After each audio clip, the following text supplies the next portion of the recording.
So hello guys, welcome to my channel Bengali বাবু। তোমরা সবাই কেমন আছো? আজকে হচ্ছে 2025-এ গেছিলাম মার্চ মাসে, তোমাদের ভিডিও আগেই ছেড়েছি পুরীতে। তো সেখানে এইটা হচ্ছে পুরীর মন্দিরে এখন আমরা চলে এসেছি। আর মোটামুটি বাজে এখন 4টের সময়। দেখো এখানে ম্যাডামের ঘুম পাচ্ছে, ঠিকমতো ঘুম হয়নি। তো এখন আমরা এখানে পৌঁছে গেছি 4টের সময়, এখন এসেছি। আর এসে আমরা সবার প্রথমে কী দেখেছি দেখো, তোমাদের দেখাবো।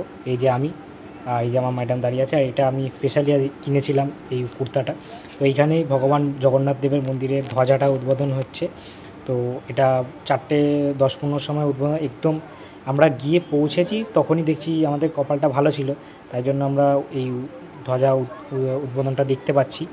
আর একটু দেরি করলে দেখতে পেতাম না। দেখো কতটা দূরে আছে, কতটা দূর থেকে জুম করে দেখাচ্ছি তোমাদেরকে। তো এইখানে ধ্বজা এখন পাল্টানো হবে, প্রত্যেক দিনেরই এটা পাল্টানো হয়। আর মোটামুটি এটা বেসিক্যালি 4টে থেকে 5টার মধ্যে পাল্টানো হয়। তো আজকে আমাদের কপালটা ভালো ছিল, আর 1 থেকে 2 মিনিটও যদি দেরি হতো আমরা দেখতে পেতাম না। তো চলো আমরা ধ্বজা দেখি। তোমরা চ্যানেলটা ভালো লাগলে লাইক করো, শেয়ার করো, কমেন্ট করো।